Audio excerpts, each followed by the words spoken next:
On 29 December 2025, the news has officially released that once again, Mark Zuckerberg, the founder and CEO of Meta, has used his superpower, money, to acquire a Singapore-based AI startup, Manus, with a 2 billion deal. The founder of Manus is a millennial born in 1992 named Xiao Hong, and he is going to be appointed as vice president of Meta, successfully getting into the management team of the one of the biggest tech firm in the world. So what actually Manus is doing that could let Meta spend such a big deal again and offer vice president positions for the founder? Throughout all the deal made by Meta, this is the third largest deal made by Meta. The first one was WhatsApp, which worth $19 billion, and the second one was Scale AI, which worth $14.3 billion. We can tell Meta is really in the fire mode under the fast iterations of AI generations. So, Manus is actually an AI agent company, which is different from LLM like ChatGPT, Gemini. Those only generate response to the questions or requests in human language only, but AI agent act means to complete the task you request. For example, make a reservations for a restaurant, buy a flight ticket, or even coding and create a PowerPoint slide for your manager. In October 2025, Scale AI released a remote mode index, which showed the outsourced project that total worth more than 140k US dollar from game development, architecture design, data analysis, and more than 10 others projects across industry. So, the core of this index is to know how much an AI agent can really help human in completing and automating the work. End up, Manus received the SOTA, which represents the highest performance with 2.5% automation rate, which is highest than the other model like Group 4 and Cloud Sonnet 4.5, where only 2.1%, GPT-5 is 1.7%, and Gemini Pro Agent is only 0.8%. And the CEO of Scale AI, Alexander Wang, even shouted out to Manus on X. And this is because of the core technology of Manus, capability overhang, which signify that current models are underutilized due to infrastructure bottlenecks, lack of imaginations, or integration challenge rather than a lack of technology power. Hence, Manus team came out with a more specified structure design so that the large language can utilize the tools, break down a task, and make the decisions to complete the task itself. That is why it is called as an agent. For example, if you request Manus to do financial analysis on a certain company, it won't just reply to you with the relevant informations, but actually go to complete the task. In this process, it actually utilizes searching tools, file processing, and the task arrangements plan, and these show the capability overhang. The true challenge of a lot of AI startup is that they understand the technology, the logic, and build a good product, but it is not a product fit into the market, which lead to a poor performance in business side. However, that is not the case for Magnus, where this company show you the potential of a huge rewards as a startup in the AI industry now. Although I mentioned it is a Singapore-based company, but the young founder is actually a Chinese from Jiangxi, Jian, China. Graduates from the Huazhong University of Science and Technology in Wuhan, China. Hence, the early stage of Magnus is actually in Wuhan, and actually Magnus is not the first startup project of Xiaohong. Before this, he has actually developed two popular items in WeChat ecosystem. One is product designed to enhance the operations and management of WeChat official account called Iban. And the other one is an AI-driven software tools used for enterprise WeChat, private domain traffic operations and management called Weiban. And this had been bought by another unicorn startup in China. This provided Xiaohong with his first bucket of gold, but most importantly, he gained insight and experience in consumer-based software and finding the product market fit with the good go-to-market strategy with a product. With all his experience, It helps to set a very strong foundations for Magnus. So the foundation is really important when you want to do a big startup. In year 2022, Xiaohong established the parent company of Magnus named Butterfly Effect Technology. The first product of this company is actually called Monica, which is a browser AI extensions. During that time, where the AI industry is boom up and concept was just heated up, at that time, the attention was not really going to a browser AI extensions. However, Xiao thinks that the value of AI should ultimately go into optimizing the daily usage of user. And if we look at it today, what Xiaohong stated, it is definitely correct. Xiaohong quickly realized that the next phase of AI would no longer be just conversational tools, but agents that can actually take actions. So he decided to bet on the general purpose of AI agent space. With the help of Chen Fan, he invited another two key founders to join the team. One was Ji Yi Chao, a serial entrepreneur who had previously built products like Matmos Browser and Magi Search. He brought a deep experience in tools development and system architecture. The other was Zhen Tang, a seasonal product expert skilled at turning complex technology into product that users can easily understand. This golden trio quickly aligned on Magnus' product directions to build a general purpose AI agent capable of autonomously completing complex tasks. But this path was far from easy. Xiao said in the interview that when Magnus was first founded, almost no one believed general purpose AI agents could actually be realized. What made it even worse was that during that period, the team frequently hit technical bottlenecks. For example, the agent would forget tasks halfway through executions, fail to coordinate between different tools, or produce output that looks correct but were logically flawed. Xiaohong said that he had gone through countless nights of self-doubt. Sometimes he would ask himself, are we chasing a goal that is simply impossible to achieve? But he had his team never gave up. They debugged the architecture step by step, optimized the algorithm, and solved one problem after another. Until March 2025, Manus officially launched. Right from the beginning, it attracted massive of attentions across the internet because of its ability to actually get things done. 3 months later, they released Madness 1.5, significantly improving the tool's calling speed. 6 months after that, Madness 1.6 was launched, with a major upgrade to the core architecture, allowing the agents to complete more tasks with far less human supervision. By December, when they announced that the ARR had surpassed 100 million US dollar in just 8 months, everyone realized that something important happened. This team had truly turned the impossible into reality. After talking about the people and the product, let's now look at Magnus' growth path and the fundraising journey. Magnus began in Wuhan, China. In its early day, the core R&D team of Butterfly Effect was based entirely in Wuhan.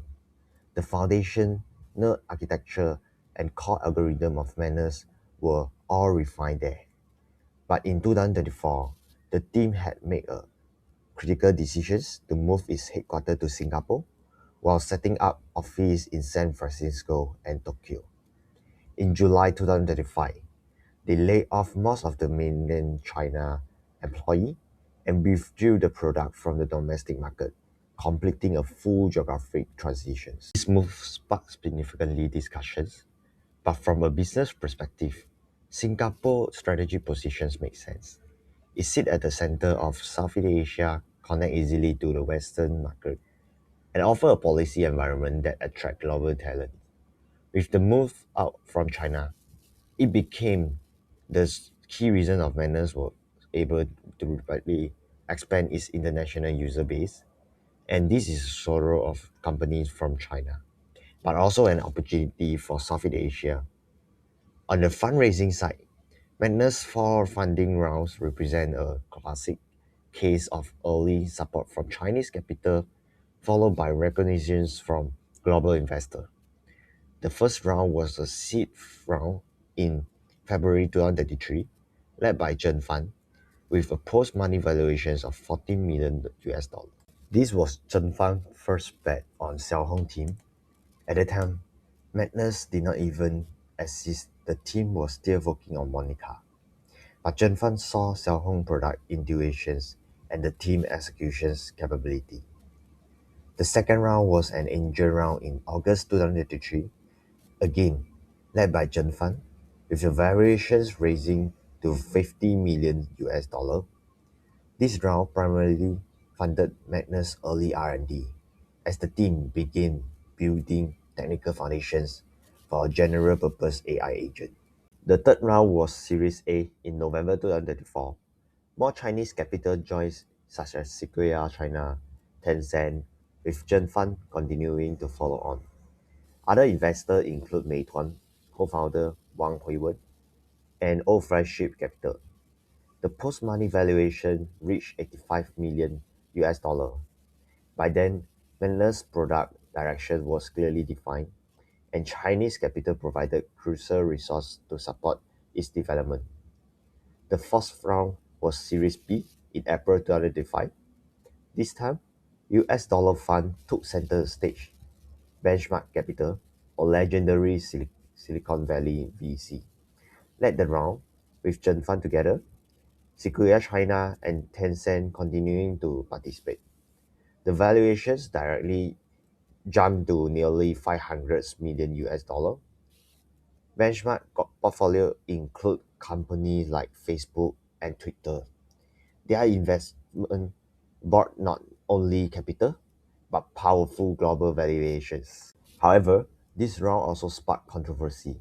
Because of Manus' Chinese background, Benchmark Capital faced criticism from some US lawmakers and investors over security concerns. But that did not slow investor enthusiasm.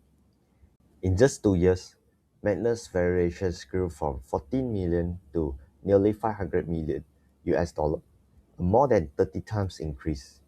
Behind this growth was not only rapid technical and commercial progress, but also the early support of Chinese capital. For early investors, the eventual acquisitions by Meta was a decisive and successful exit. Chen Fang partner Liu Yuan later revealed that the acquisition stock moved unbelievable fast, barely over just 10 days. Okay, well, I'm nothing close to that, but I'm happy for that. Zuckerberg's obsession with AI is well known. He has publicly stated that Meta plans to invest 600 billion US dollar in US AI infrastructure over the next 3 years to compete with OpenAI, Google, and Microsoft. But such massive investment worries investor high burn rates and long return cycles. Magnus solved a key problem for Meta. First, it already had mature technology and product, filling Meta gap in AI agent. Second, Manus have proven a subscription business model with stable cash flow and 100 million US dollar ARR. Third, the team itself was top-tier talent, saving Meta from building from scratch. These three factors combined led to Zuckerberg to commit a high-price acquisitions. Unlike Scale AI, personally think that the acquisitions could bring more disadvantage for Scale AI in terms of losing their major AI client like Google, Microsoft, who are the competitor to Meta due to antitrust concern, and the impact on Meta is questionable. As Liu Yuan said, the Manus and Meta deal was not just about a financial transactions and a convergence of strategy visions. Meta needed Manus to complete its AI ecosystem, and Manus needed Meta resources to scale further. This mutual alignment allowed a multi-billion dollar deal to close in just over 10 days. So what happened next? For existing users, there is little cause of concern. Meta has actually confirmed that Manus will continue operating as usual, subscription will remain valid, and the team will stay intact. Xiaohong stated that partnering with Meta allowed Manus to grow on a stronger, more sustainable foundations without changing how it operates or make decisions. Manus will continue as an independent brand, headquartered in Singapore, with plans to open a new office in Paris. For users, the experience may even improve thanks to Meta infrastructure support. For Meta, Manus technology will be deeply integrated into ecosystem. And how I think Manus could integrate into Meta ecosystem? Let's break it down into three main products of Meta: Facebook, Instagram, and WhatsApp. For Facebook, it will likely act like a social operator. Imagine this: the community page managed by agents that summarize the comments, the posts in the community. And for campaign, it will act like your 24/7 marketing team, where it can test and adjust based on the performance result. While Instagram could transform from a gallery of image into a place where human and AI co-create. Agent could help you in outreach, and it could help in handling performance tracking. Also, could suggest posting idea based on your personal styles or the trend that fit into someone's style. Lastly, WhatsApp. AI agent can fit this well by helping users to find the best fit of product or service that makes business on WhatsApp or even the Meta ecosystem. Also, for business, agents can also act like the customer service or someone could summarize the important message to them. So picture this. If you are a user, you are looking for a plumber to help you whatever service you need in your house. You just state out the criteria, your locations. The agent should suggest you a few options that you could contact for. And on the business side, the agent could help in auto replying to your requests to minimize the need but tedious workload. And maybe agent give a customer a better response in terms of emotion. All of this is only the beginning. An era where AI can act, create, and deliver results has just begun. So what did you think? How will AI agent change our life? For me, I think the next 5 years can truly differentiate between people who knows how to use AI and who don't. And to stay competitive, so remember to always start learning now. Just pick unnecessary specific AI skill using AI for code, design, and whatever is fine. Leave your thoughts in the comments. Thanks for watching. Please like and subscribe. I will grow as a community with everyone of you. See you guys next time. Let me end this with the words Xiao Hong say about these acquisitions. This is not just an acquisition. It is a validation that the future we have been building and truly exists, and it is arrived as sooner than anyone expected.